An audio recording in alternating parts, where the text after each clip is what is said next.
Allow me to introduce today's speaker. His introduction is noteworthy and please pay attention.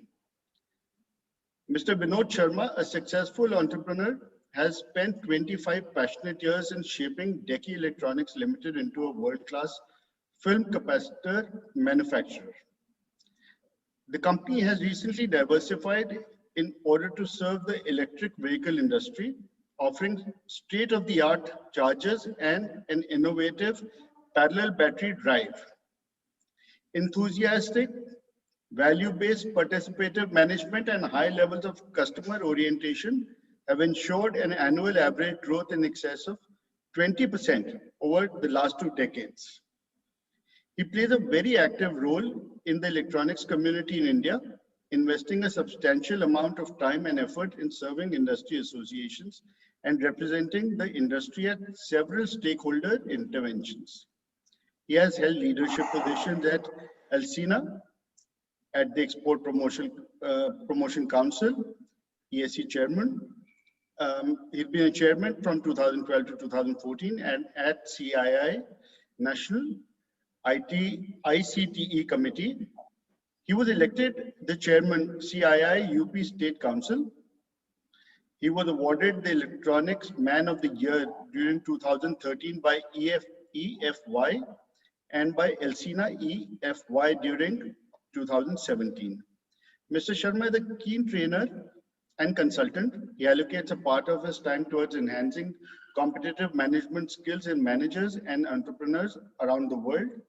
He is a retained expert at CBI Center for Developing Import from Developing Countries, Ministry of Foreign Affairs, Netherlands. He has co-authored Value Magics, a new roadmap to global markets with his colleague, Mr. Hans Wohlhurst. So over to you, sir, Mr. Vinod Sharma. You can unmute yourself and address the community today. Thank you. Thank you very much, Mohit. It's been a wonderful morning. I'm not a morning person, so I was wondering what I was doing in the last almost hour, but I must say it was very fruitful. Meeting you, e-meeting a lot of wonderful people here. And also, I love the format of what you're trying to do. So all the best with that. Before I begin, how long would you like me to speak for? Sir, you have 45 minutes. We would like to end by 10:15. Perfect. Thank you so much. Okay. So before, I wanted to talk to you. It was hopefully, ideally something like this should be a more physical, interactive session, but unfortunately the time that we live in don't allow that because it's not a sermon, it's not a one-way communication that I have in mind. What I would like to do is a little experience sharing, a very commonsensical way of living our lives and running our businesses because they run parallel. For most entrepreneurs, we sort of breathe our businesses. So I don't see that as two separate things. And so what I will do is I'll present some thoughts, back them up with some examples wherever possible from our own thing. But most importantly, because what I'm trying to do in that effort is to present a certain way of thinking, a belief system. Because it's my firm belief, and I'm sure you will agree, that all of us are finally driven by our core beliefs. So I'm not intending to change anyone's beliefs, but what I'd like to do is present a form of belief, and I'm sure a lot of you already share that, maybe reinforce it in that case. But most importantly, I'm not located very far away. My factory is in Sector 58, B20, Sector 58 and 19 now. So anybody who genuinely does not trust what I'm saying, genuinely has a doubt about whether that system works, is most welcome to come and have coffee with me, and actually see some of it at work for yourselves. And I say that because it's very, very important that that upfront we know that this is working. It's not something I read out of a book. Okay, so what is our journey? As Deki, and hopefully I will remember at the end also to, you mentioned this book that I've written called co-authored with my friend Hans called Value Magics. It's available on Amazon, but we could do a session some other day. And I want to mention just 2 lines about it before I move to the topic of the day. So what Value Magics does is, even in my own business, I felt that we are all driven towards cost. And in the cost world, whatever fantastic plywood you're doing or water consulting or Sleepwell mattresses, everybody, especially in the B2B world, but it's also true of the B2C world, would like to buy at the lowest cost possible. And in that drive to the lowest cost, we are all sort of bringing down ourselves to what I call a cost trap, and forgetting that we actually, as consumers, buy things for value. And it is our job as entrepreneurs to convert that whole discussion from cost to value. The value is what is as perceived by the customer. So I cannot set the value. It is my customers who set the value. And hence all customers cannot have a uniform value proposition for what I'm trying to sell. And hence, for those of you who probably studied marketing, is the whole business of market segmentation. So if you're doing water consulting, you cannot do water consulting for the world. You need to segment it. Or you're selling plywood, you cannot sell it to the whole world. It has to be sold to some segments. And the sharper the segment, the more focused you are on the segment, the more your offerings will be in line with that value proposition of that segment. And that is what we call magic. That is why I use the word value magics, because a perfect product market combination or a service market combination is what will eventually get us there. And that is what we describe as the world of precision bombing rather than carpet bombing. But more about that some other day. There is a whole process. There's a mathematical formula on how to arrive at the perfect segment for you, etc., etc. And again, I do that. All this that we do is all is completely complimentary. I don't make any money out of any of this. God has been kind, so enough money that we make out of capacitors and electronics that I do with. So now over to that business. All of us, it is my firm belief that while we think that we've joined business or started business or taken over our parents' business, is for money, right? I mean, that would be the honest truth in many cases. However, I think anybody who's been in business for a little longer than a few years will begin to realize that at the end of the day, that money is only a medium to something much more basic as a human pursuit, which is the pursuit of happiness.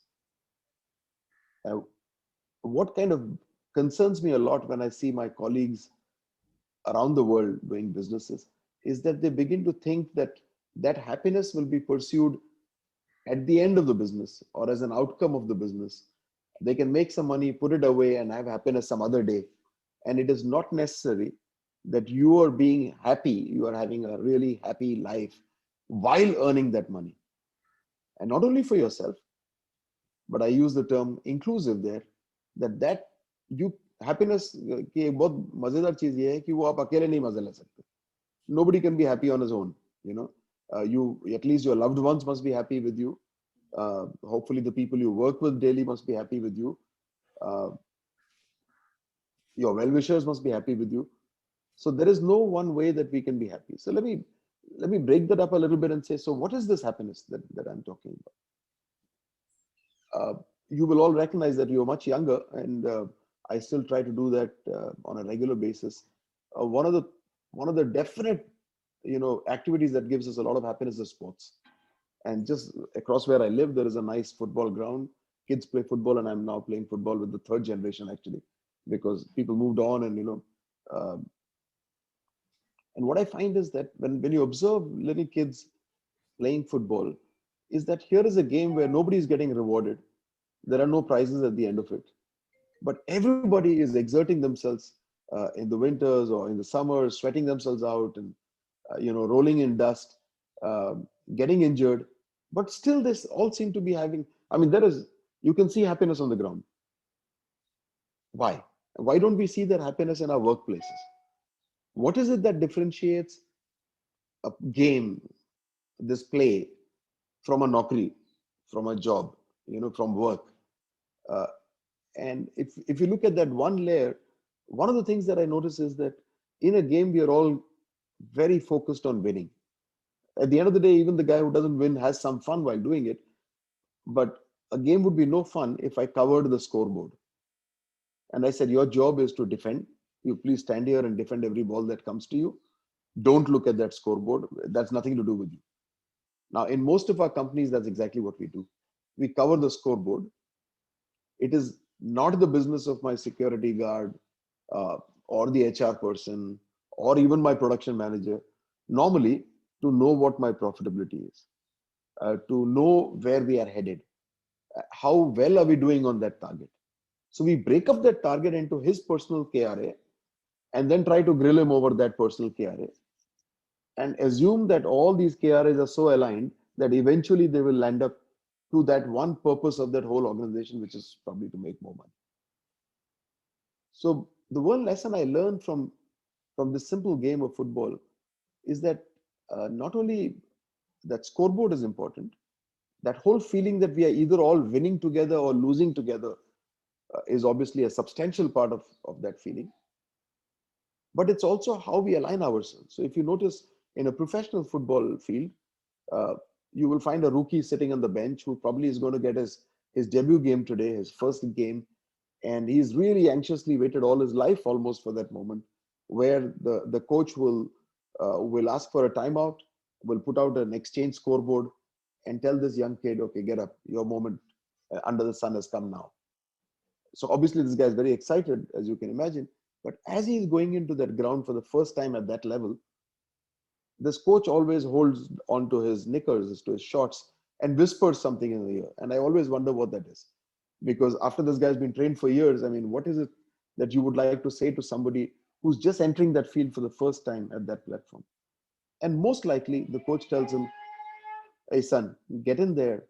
This is your place. This is your spot. Prove that you are worth it.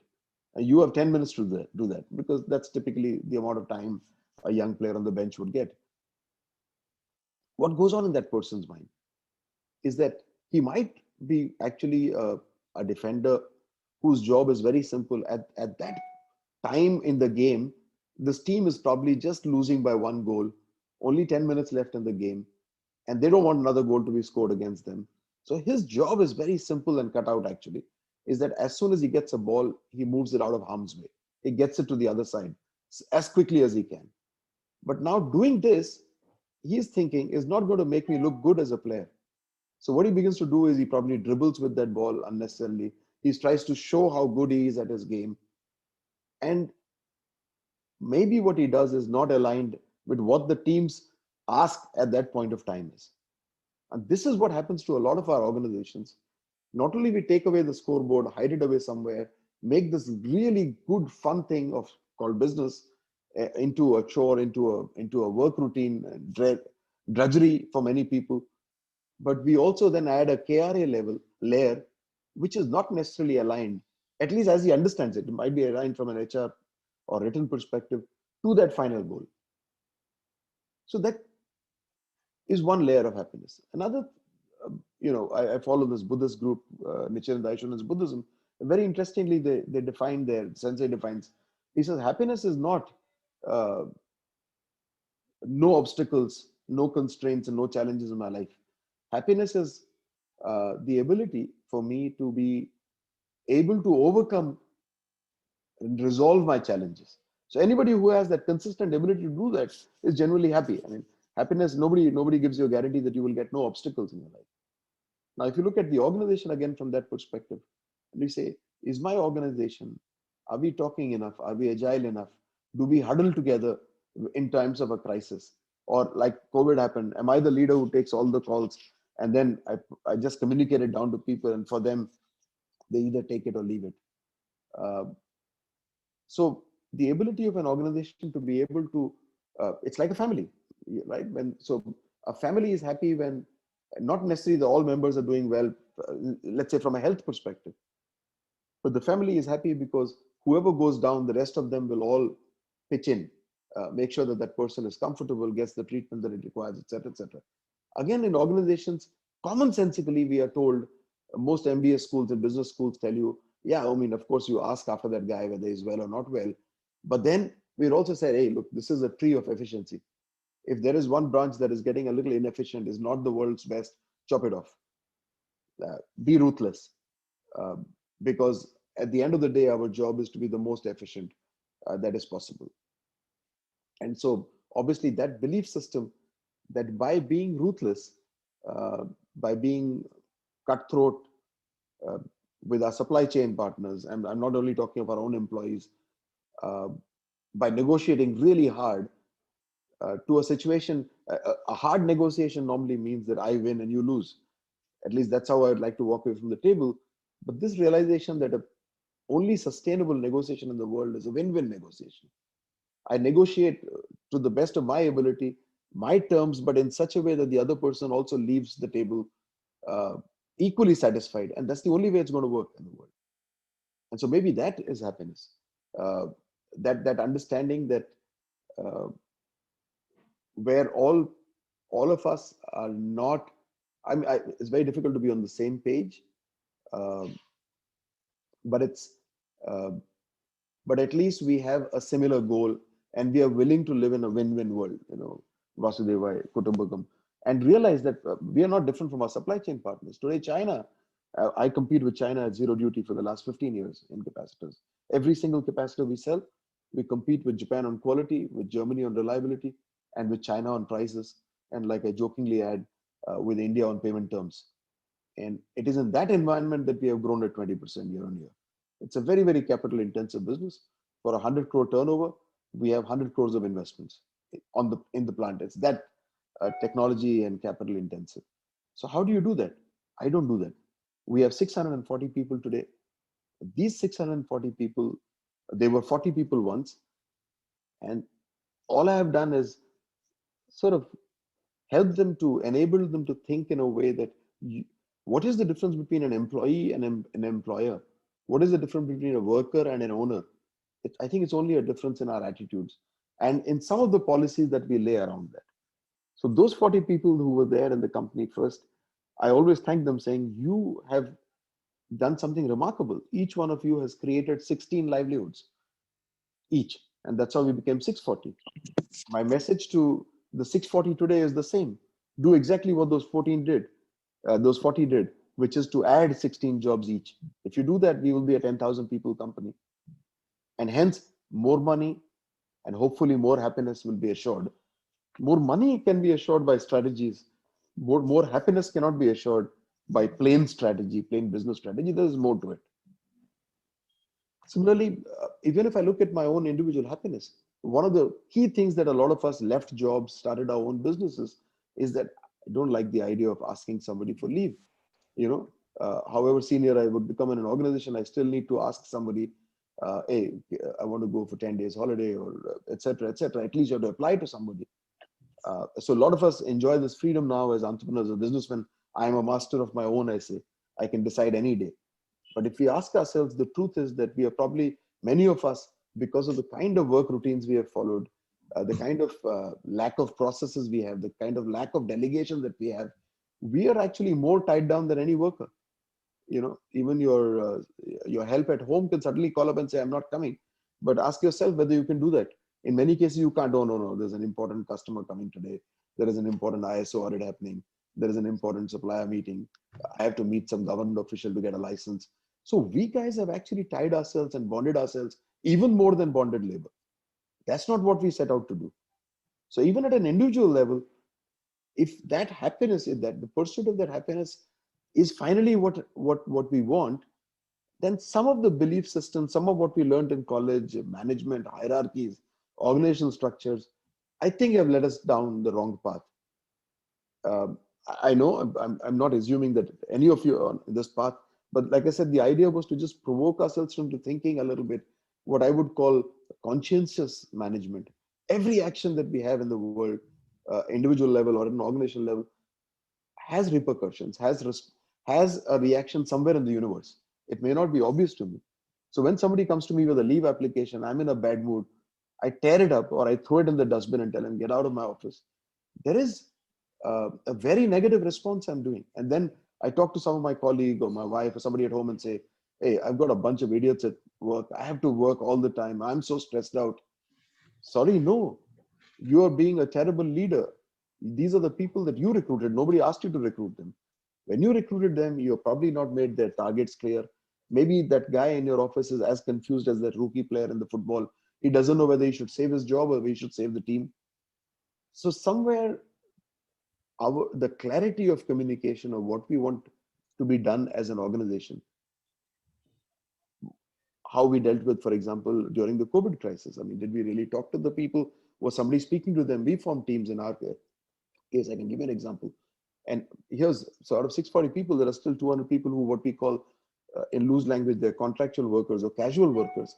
And I always remind our managers, a casual worker by definition will only work casually. So how do you want to create a world-class organization by using casual workers? If I'm not willing to take the responsibility of one person on my roles, because I want this hire and fire policy so that tomorrow I don't need him, he should be gone, how would he treat my business? If that is the designation by which he is known, which one of us would be like to be known as a casual worker? So the story I'm telling you is that if we want happiness for ourselves, there is no choice. And that's the beauty of happiness. The only way is to give happiness. And that does not mean that we are out there on charity, not doing a business right now, not at all. You are welcome to come and visit my factory. We are an extremely competitive, aggressive, assertive company in what we do. But we try to do it with this end goal always in mind. In a negotiation with the customer, am I leaving the customer happy? Am I happy with this whole thing? Am I willing to make a sacrifice today so that eventually on a timeline basis, this could mean happiness? Eventually, happiness, as I said, is also shared. So what we did is when we were 40 people, I would do very simple training classes for even our Safai Karamchari, for example. Everybody should know how to read a profit and loss statement. What is the point of playing football or cricket if you can't read the scoreboard? So at least to the extent that that person should know, is the graph going up or coming down? And often you will find that within your organization, they'll say, "Pata nahi sab, increment ke time pe saab bolte hain ki profit नहीं हुआ, company का बड़ा बुरा हाल है, लेकिन मैं देख रहा हूँ साहब की मर्सिडीज तो और बड़ी हो गई." You know, so what is the, and like children, people who we work with pick up signals from the ground. I mean, we might be sitting in ivory towers, in small or tall ivory towers, but the truth is that there is, as we say, an organizational culture, and it may or may not be defined, but anybody who walks into an organization can smell the culture. Is this organization efficient? Are people work? What is the body language of people there? You know, how are you greeted by the security or by the reception? Is it clean, etc., etc.? So that culture is imbibed right through. So what we do, for example, is we also have a prayer meeting every morning at 9 o'clock. During COVID, we had to suspend it. We are hoping to soon revive it now, but we've done it for over 16 years. And this is about a 20-minute exercise where workers have themselves written a Hindi prayer, "Aisi Shakti Hame Dena Data," based on that prayer, but the stanzas change to customer satisfaction, to learning from our mistakes, to cost reduction, to serving our customers, and environmental conservation. And then there is a national anthem, and there's a thought for the day. One example that always comes to mind when I speak to people is there was this Safai Karamchari, as we call him, Vijay Pal. And so every day on the notice board is put up a roster of people who are going to speak the next day, one by one. You know? And so this guy came very pale-faced to my office. And so I said, "Yeah, I've never seen him in my office." So he said, "Nahi sab, main HR manager Rajesh साहब के पास गया था, and सब लोगों ने मुझे बोला कि मेरा नाम नोटिस बोर्ड पे है, कल मुझे बात करना है प्रेयर में सबके सामने." So I said, "Yeah, that's true. You know, that must be on the board." I don't know. So he said, "But I went to the HR manager and I requested मैं बात नहीं कर सकता हूँ. मैंने कभी 4 लोगों से ज़्यादा से बात नहीं की है. So I am very nervous, but whatever, you know, I'll not be able to speak." But उन्होंने कहा कि नहीं, this exception only the MD can give you. So why did you go and speak to him? So I've come to you. Please मुझे माफ कीजिए, मैं बात नहीं कर पाऊंगा. So I told him, "No, I'm sorry, I can't give you that exemption. But what I can do is this, because don't have to prepare anything you have to speak. Anything you feel like saying to anybody, this is your moment. Talk about your son who's doing very well and who's now doing BA in a college in Delhi. Talk about how your wife helped you through a bad time. Whatever you would like to talk about, or cricket, because I knew that he likes cricket, for example." But I said, "What I promise you is that I will be there next to you tomorrow at that prayer, and making sure that we do this together. So if you stumble or some fumble, I will be there with you." You know, I don't think that assured him very much, but He went away. So next morning, I was very curious what Vijaypal is going to say.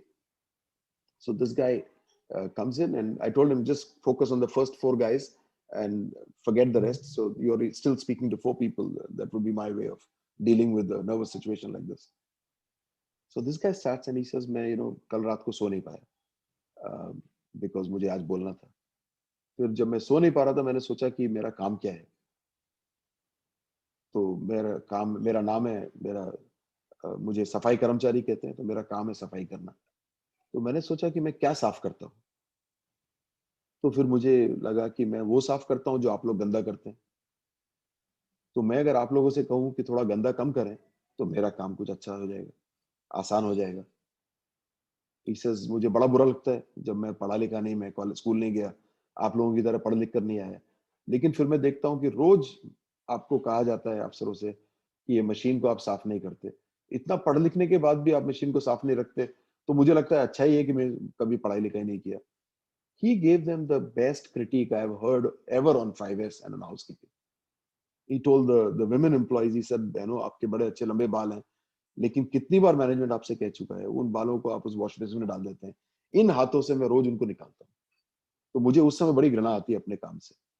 You know, and so I realized for once the power of letting individual people create the organization that they want to create.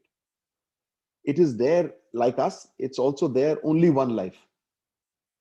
And unless we see that together, that this pursuit of happiness together can only be done together. There is no other way to do this. One other example comes to mind. So you'll see on our business cards in my catalog and website, there's a bonsai. It's actually a bonsai made of capacitors. It's a small model. And why did we choose that? We said because we are like a bonsai. We are not the largest company in the world, but we are a small tree that still tries to give all the fruits as far as capacitors are concerned, the entire range of capacitors to all types of customers. So we are agnostic to whether you are a German customer, a Japanese, a Korean, because like culture, electronic components also follow slightly. Germans will use everything in a box and a casing.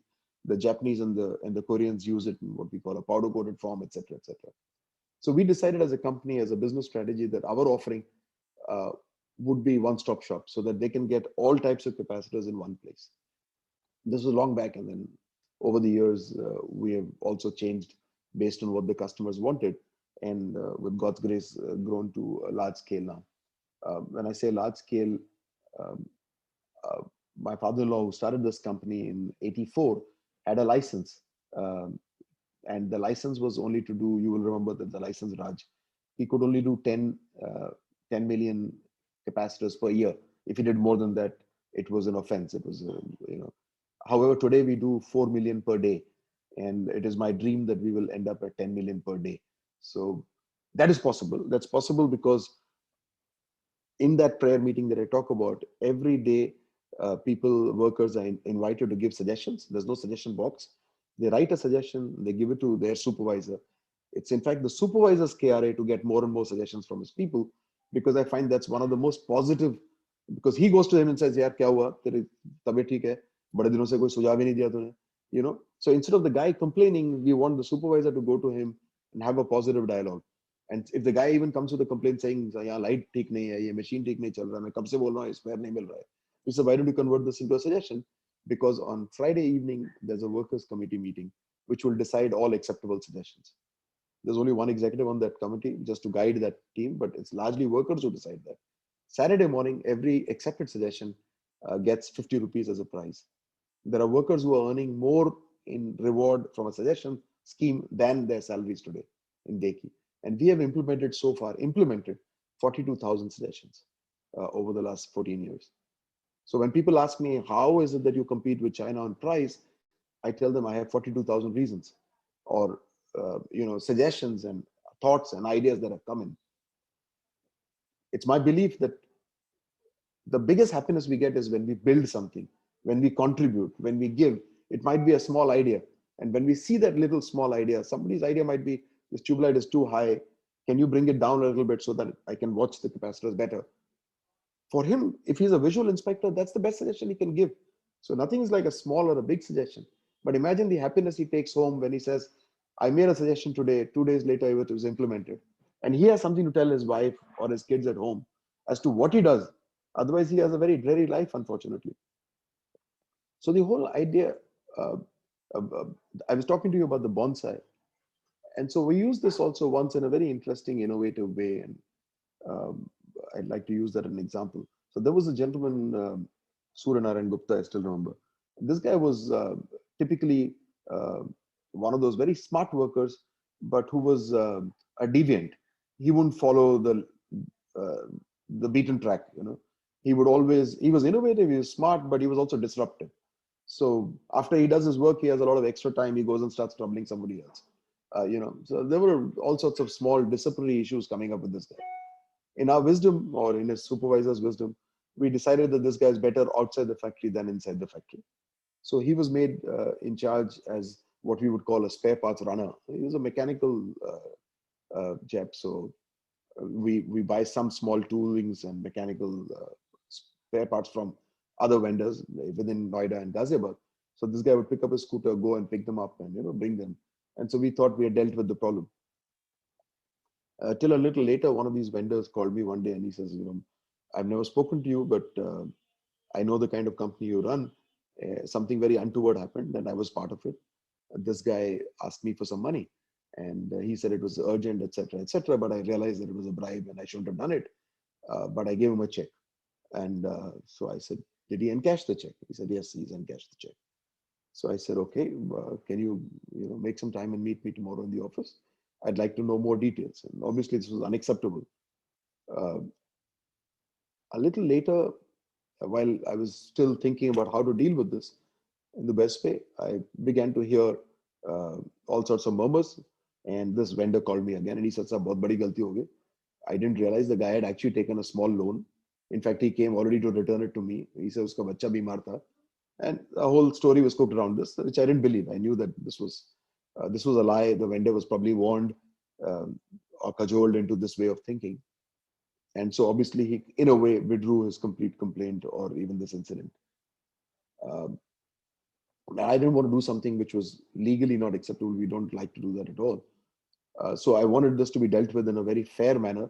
Yet letting it go would be ignoring the whole thing and encouraging this kind of behavior. So what I did was I asked the HR guy to put up a notice saying on the board saying that 3 o'clock tomorrow, you probably know this incident about involving Suryanarayan Gupta. Anybody in the organization who has something to say about this is most welcome to come to the conference hall. I would like to decide along with you on how we should proceed about this. Obviously, this was very surprising to people. And this was when we were about 100 people. Now we are 700 plus people. Um, so sure enough, at 3 o'clock, there were some 30 people, I think. The older employees, they walked in and uh, they had kind of made up their mind and they said, look, it's up to you to decide what you want, but we would firmly request, and urge you that let this guy go. He's got young kids and, he'll be nowhere. So I said, you decide. I bought the bonsai out and I said, as far as I can see, I'm the head gardener, but you are gardeners too. We need to decide together what this bonsai needs to look like 10 years, 20 years from now. And I can see that on one of the branches, there is, uh, there's some infection now. If you ask me, as the expert, as the CEO of this organization, let's chop it off so that it doesn't spread at all. But I'm not the only one who decides this. You guys decided with me. So I'm going to leave the room, come back after half an hour, tell me what you decided, and we'll accept it. So obviously they didn't believe this, but half an hour later when I came back, they said, you're right. Something like this did happen. We know about it. But we still really request you that let him go this time. I said, sure, not request. You are the deciding guys. You decided this. You want to convey it to him? Do you want HR to convey it to him or should I convey it to him? They said, no, we will talk to him and, we'll warn him. And of course, after that, HR can talk to him. This was done. Couple of months later, obviously he was taken off that position, brought back into the factory, into some other job. But obviously this guy was not somebody who was easily going to get straightened out.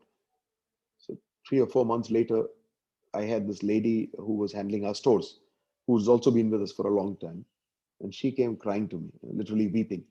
And she said, look, all limits were crossed today. This guy has been troubling me for a long time. Keeps, passing some lewd comments. I never reported to anybody. But as to Adi ho gayi, he came and pinched my bottom, but he did it in the store where there was nobody to see it. And I kind of screamed out of, this thing, but he laughed it off and walked away.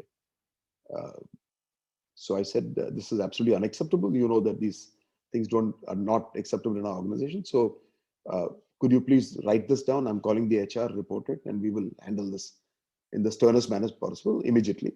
In fact, this is a sexual harassment. This is much before Vishaka guidelines and all this had come, and it wasn't considered such a big issue. But I said, in my opinion, if the cops need to be called in, and this guy needs to be jailed because he's just not listening to anybody. And she said, no, sir, हाथ जोड़ के मैं कहती हूँ, मैं ना लिख के दूंगी, मैं इस रूम के बाहर किसी को नहीं बताऊंगी. Because my husband, she came from a village, her husband was a village pradhan, and they had this very patriarchal mindset, I guess. He said he, in any case, feels that I go to work only because I don't need the money. But it's a relief for me to get out of the house and some dignity that I earn my own money. But he will use this as an excuse, my husband, and will immediately make sure that I don't work anymore. And that's not what I want. So I said, oh, you're putting us in a difficult position. Let's see what I do. So I thought of this again, and we put up this notice again and saying, you may have heard of something else that has happened in the company. I'd like to talk to you today at 3 o'clock. While the notice was being put, 10, 12 of these guys marched into my office. It's part of the team that had done this earlier. And they said, no, sir, this time, no discussions. We are going to take care of him. Let's terminate him. He will accept whatever you want. You want him to resign, that's fine. You want to terminate him, that's fine. You want to make it a police case, that's fine. But we're going to talk to him. The guy came, apologized, and summarily dismissed. He apologized to the lady. And this was, again, something that the same bunch of workers decided. I think it was almost 3 years later that this gentleman, Suryanarayan Gupta, who I didn't know where he had gone after that, called me from Dubai one night. And he said, I'm sorry. I've had a couple of drinks because I didn't have the courage to speak to you without it. But I called basically to say that आपने हमको सबको मिलके मुझे आदमी बना दिया. He says, today I'm a supervisor on a construction rig in Dubai. I supervise 20 people. I earn a lot more money than I was earning at Deki. I'm very happy. And he says, you'll be surprised to know that I'm trying to implement all those things I learned at Deki now with this small team that I have here. So if you allow the people to be architects and constructors of a company with you, in fact, I don't like to use the word organization. I prefer to use the word institution, because an institution has a life beyond what we have as an organization. I think most of us, at least on the screen, I can see, are now getting to an age where of course you work for yourself, but you also have somewhere a reason beyond that. That brings me to the other two words I used in my opening thing: inclusive. And I think by several examples that I've given so far, it's quite clear that it is impossible. Today, if I ask myself, what is my job? What is my role as an entrepreneur in India? And I think the answer seems to me very clear today, is to create more jobs. There is some capital out there. Some might belong to me and my family. Some might be with friends, but there is capital with the banks, with financial institutions that we can have access to. You could go public and pick up much more money. That is not the problem. I think the key challenge is that, are we creating enough jobs? And if we are not creating enough jobs, if we don't have an inclusive society, I won't be surprised that people break into your house tomorrow and start taking stuff away. It has happened in many countries in the world. As it happened on 26 Jan, forget the political part of it, but if just very few farmers, and this is not a majority of farmers who were against these laws, if they can get together in that manner and sit on the road for that many months and do this in the Red Fort or in the center of Delhi, which is what I'm saying, which is a minority. Just imagine if the majority of the people begin to believe in this country, youth, that they've been cheated, they don't have enough jobs, they have nothing to lose but to go and ransack the whole country. We will all be left, really in a terrible position. So I think our primary job, I always feel, as I said, in our case, my dream is to create a 10,000 people company. What we will do with that, our management principles will guide that. We will have some focus. I'm sure that strategy will make money. Obviously, it has to be profitable. This is not charity. But at the same time, the difference in what I'm trying to present to you this morning is, if you chase money, you are quite sure that you will get money. but you're not sure that you will get all the other things of participation, happiness, inclusivity, sustainability. But if you follow the other path and make this happiness for all your goal, this inclusive, sustainable way, money will definitely come. There is no way that there will be no money. Let money be a byproduct of what we are trying to get. Profits be a byproduct, but not the primary reason why we do things. And this means that we have to train, and our company, we don't bribe for business at all. I mean, we have to, unfortunately, still, for some governance issue, getting an electricity connection. Sorry to say, we still have to do some of that, but never ever to get business. That helped us too. Now, my own employees, when I did this in the beginning, they used to say, how many orders can we lose? And the whole auto sector was corrupt in the private, not, I mean, sorry to, it can never be whole. But when we moved into that sector, I realized a lot of purchase managers needed some bribes. I put my foot down saying, no, not one single paisa will ever be paid to get business. Leave that business. And we've had cases where when that same business went through a change and a Japanese company took over that business, they said, why is this one company not supplying to us? And they figured out on their own. We didn't tell them that they are not corrupt at all. They don't give any money. And today we are the largest supplier, 100% supplier at the moment, because they say, no, everybody else was in business at that time. You decided to take the sacrifice, not do what was wrong. And today we would like to reward you with this because we only want to deal with supply chains that are clean, are honest. So that pays. I mean, in the long run, you need to sort of stick around. On the contrary, like the bonsai example, if we had allowed that driving to happen there, we might still be a very, very large organization, but I don't know how many of my own people would be involved in that mess. So today, when young people come in, we make them do a cultural imbibement exercise. It's my HODs and the older people. We have now 98 executives in all in the company.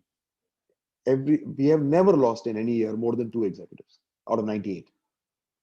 If you took the top 40 people in my company, all of them have been in the company for an average of 12 years now. So they come in some cases they went out and came back again. So the fruits of what I'm, the kind of path I'm showing are humongous. There are no attrition issues. There is total delegation. People take care of the company as their own.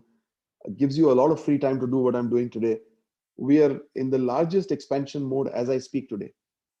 9 40-feet containers of machinery will come in next month. Preparations for that are all being done there. I don't have to be there. That's the amount of trust and belief and confidence that comes in. So I always believe that in a country like India, there's one blessing we have.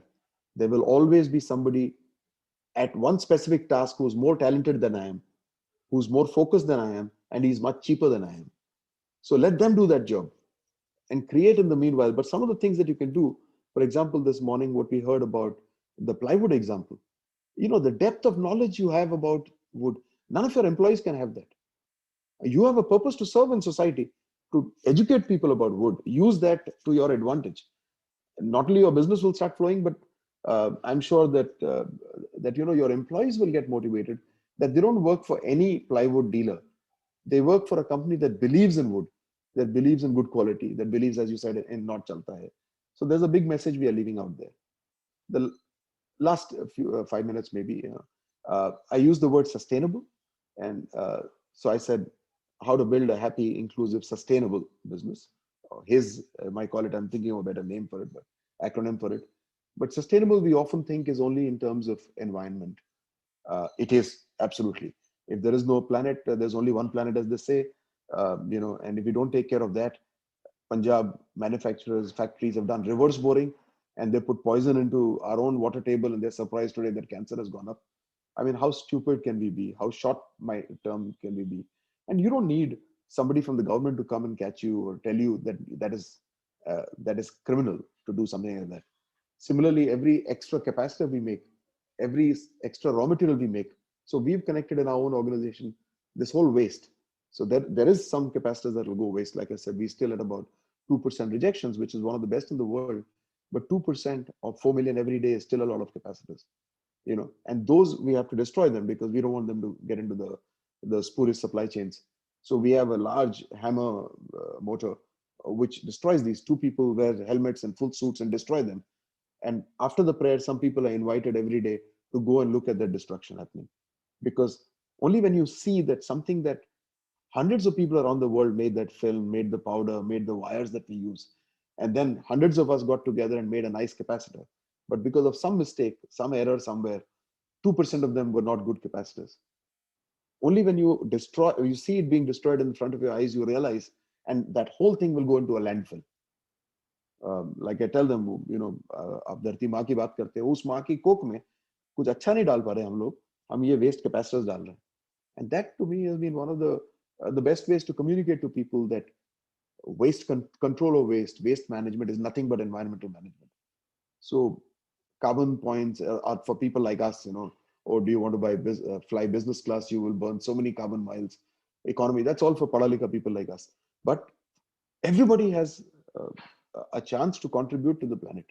And most of all our workers, because they work with the largest amount of raw material, etc. So if they are in, so that's from an environmental perspective, but it's also sustainable from a next gen perspective. What happens to this business that we've set up after we are gone? Are we inviting the next generation to come in? Are we inviting them on merit? Are there other professionals who are available? Why should it only belong to the family? Why can we not spread it to others? So sustainable can have many meanings. Sustainable from a technology perspective. Do I as the CEO have enough time to look at what's happening externally? Or am I being someone like Kodak, Kodak cameras who are just making better and better cameras and better and better. And I mean, they were making so much money, as you know, out of the photo film that they refused. They had the first electronic camera. They were the inventors of it, but they refused to give it to the rest of society. They said, "Hamare paper business ka kya hoga?" So as a CEO who was looking inward at short-term profitability, he decided to forget this electronic photography business and concentrate on the old film technology, because that was making money for them now. And now where's Kodak today? We all click 100x photos every day than we used to in those times. And yet Kodak gets no money out of us. There is somebody else who's taken over the camera world. So sustainability also means that are we able to keep our eyes out? Do we have enough time to absorb what's happening around us? And are we able to translate that external stimuli into something that has meaning for me in my organization? And am I enabling the response of that organization in an agile way to that external environment? And it doesn't have to be a large company. Our water expert here, I mean, there's so much happening in water. We all know how serious that issue is, but are you able to, in your small team, leverage that entire concern for water into great business for yourself? That's also sustainability in my opinion. Last bit was I put, if you notice, I put family business, and family was in brackets. Now that's a tricky one, because family as an organization is a socialist mindset. एक भाई अच्छा करता है, दूसरा कम करता है, फिर भी दोनों को खाना बराबर मिलता है. There's nobody who's going to say, no, this guy earns more and let's give him more. There is a certain equitable distribution that is, and looking after each other, that is at the base of a family unit. Business by itself is a very capitalist construct. It wins on merit. The more money you make, and it's a completely capitalistic way of thinking. So family business is a bit of a oxymoron, if you may ask it. So to be able to create a family business that's competitive, that survives through generations, is not going to be easy. So to begin with, just having a conversation in the family and saying, hey, this is what it means. And that family could be you and your brother today. It might be you and your sister, but it could be tomorrow the next generation. All that I said applies much more even to the family. And if it is handled with that respect, with mutual respect, mutual recognition, recognizing that somebody is bringing much more bread to the table than the other guy, how should he be rewarded while yet maintaining this equitable distribution? It's not easy, but it's not impossible. With those, I will stop there. I think I exceeded by a few minutes. I hope this was interesting. I'll be happy to take any questions, but most importantly, I'll be happy to have a cup of coffee with you at our premises in Sector 58, where you can go and speak to some workers or managers and draw your own conclusions for yourselves. Thank you, and all the very best.